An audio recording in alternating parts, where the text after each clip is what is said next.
The C4 Cactus has always been a tricky car to position against rivals.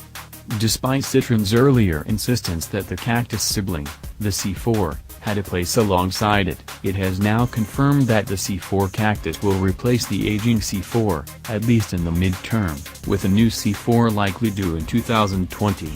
So, for now, traditional hatchbacks such as a Peugeot 308 or Volkswagen Golf are its most obvious rivals, though given its very slightly elevated ride height, there's crossover. See what I did there, with compact SUVs, too.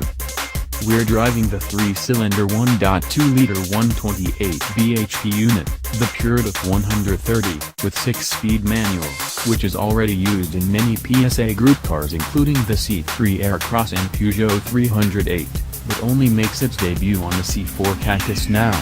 There are two more engine choices. The lesser-powered 108 bhp Puretech 110 is likely to be the biggest seller in the UK, and there's also a 98 bhp BlueHDi 100 diesel. What's it like? The most notable change are the progressive hydraulic cushions, intended to absorb and dissipate energy from bumps so there's no rebound. In truth, that claim is a stretch. In bad, speed bump-ridden urban situations, there was still plenty of impact, particularly on the rear axle. But, broadly speaking, this revised Cactus C4 is definitely more floaty than the last, making it a comfortable, soft ride for the majority of our test road, which harks back to what old Citroens, such as the CX, were known for.